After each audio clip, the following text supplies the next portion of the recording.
Hey, everybody, welcome to What's the Buzz, our Man vs. Bee podcast. I'm your queen bee, Travis McElroy. With me, as always, are my worker drones, Justin and Griffin McElroy. The fucking bone drone. The bone drones. Mr. Drone. And Miss, we got Professor Honey over there. Oh, yeah, we got my sweet boys, my honey boys. Let me just say, guys, oh, God, finally, an old, white, straight dude comedian has had the courage to say that they liked comedy better when they could say whatever the fuck they wanted. Oh, Finally, thank you, Bean. You've done it again, Bean. listen, I don't throw this word around a lot. Anyone who knows me knows that, but I'm just gonna say it, hero.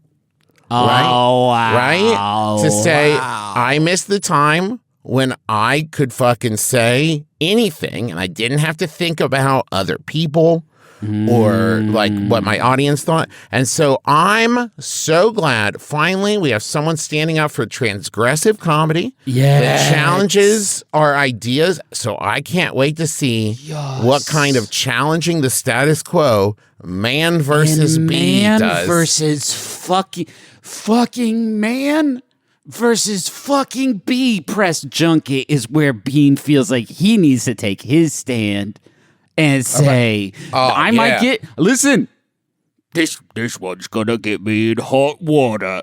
It's I man wanna be v bee friend. I'm going to be the marketing rep for Netflix. Okay, okay. And Griff, you're Rowan. Okay. Yeah, I would love this. Buzz. Rowan, are you in? You go for Bean. So, classic.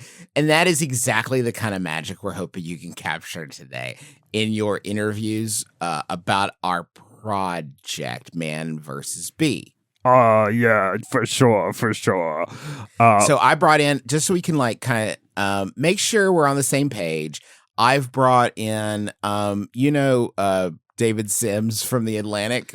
We're good bros. Travis, you're David. Oh, hi, it's me, David Sims. So David has been kind enough to sort of do a sort of mock interview, if we could try that. Yeah. You don't think I'm ready for the real deal. I know you are. Rowan. I just really want to keep it laser.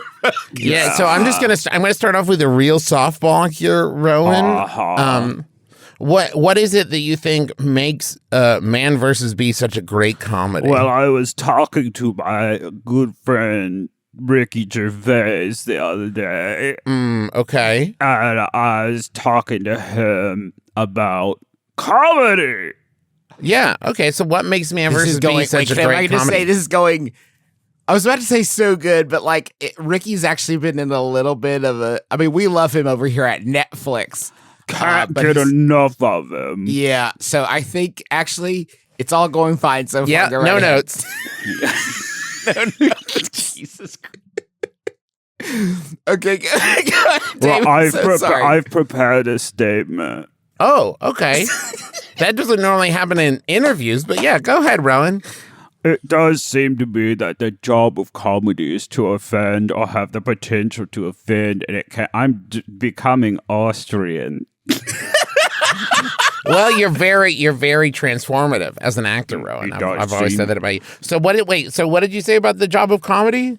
It's to make people angry. And you say you can't punch down, but what if that's the closest thing to you? Well, hold on, Rowan.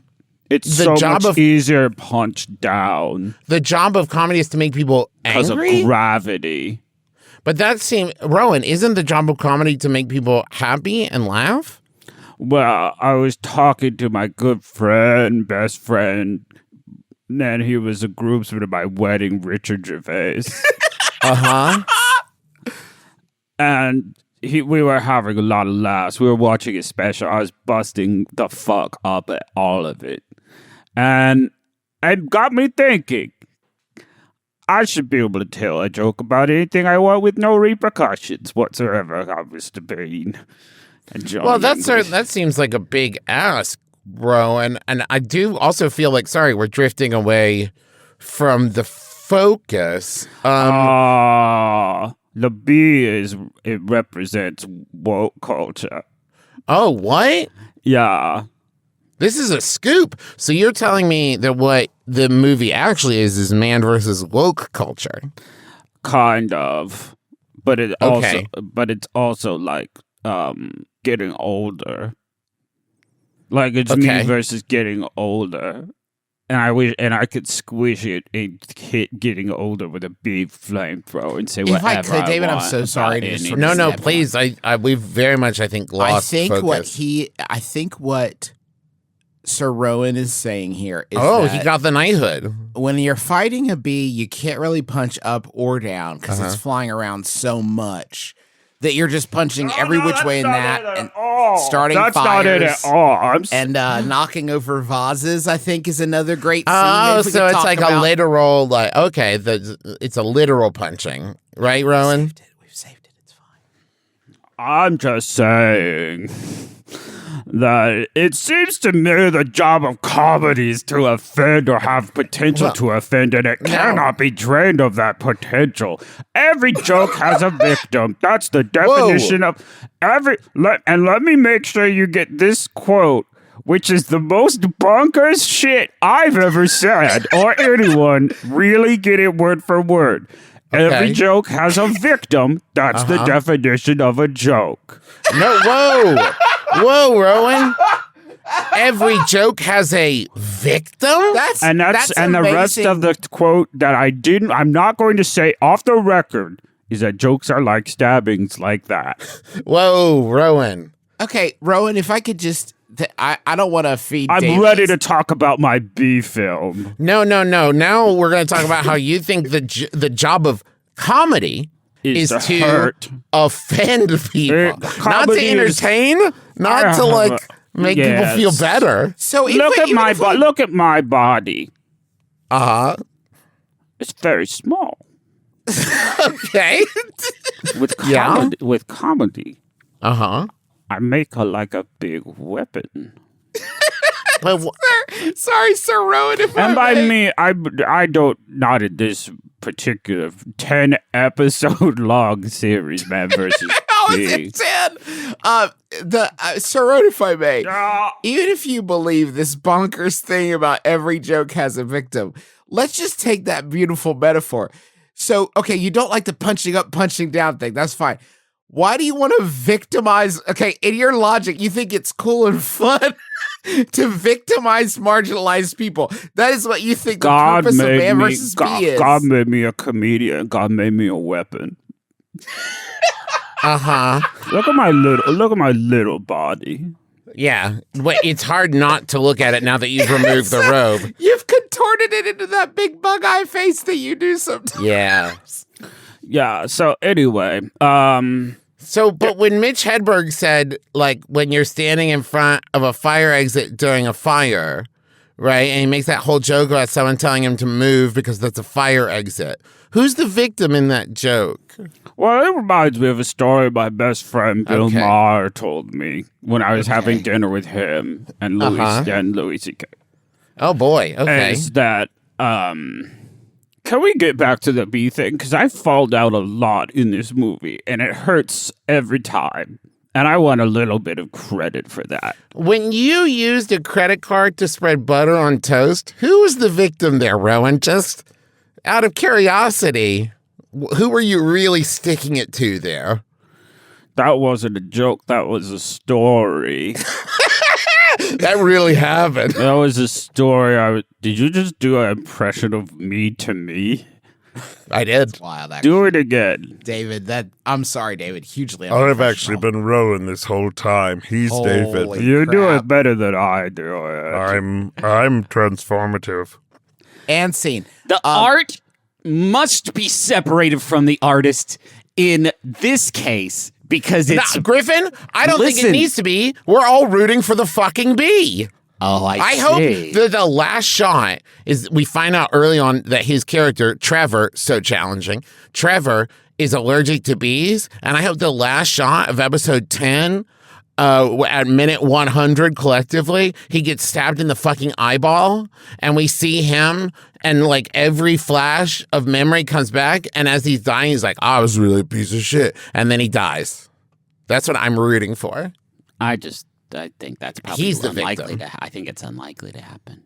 The quotes You're in this, assuming it's a comedy. the quotes that Mr. Bean says in this article are truly, truly, truly outrageous. First of all, he says, "You've always got to kick up." Really? What? No, That's I not don't good. think anyone says. You gotta kick a little to cause a stir. What if there's someone extremely smug, arrogant, aggressive, self-satisfied who happens to be below in society? They're not all in houses Yeah, of like parliament. trans people. Come on, Those- Rowan. All arrogant. They're not all in houses of parliament or in monarchies. Thanks, Rowan. Bean. Anyway, this This is not hard. it's not. It's not pretty hard. easy. Then the other people, God, it's like fucking. Then the other people in that community, that arrogant person at the top in that community is up from them. You don't just have fucking carte blanche, Rowan. They're not above you. Listen, I don't have anything to say here, but I just want to say this is about the most half-assed sort of condemnation of cancel culture that I have ever read.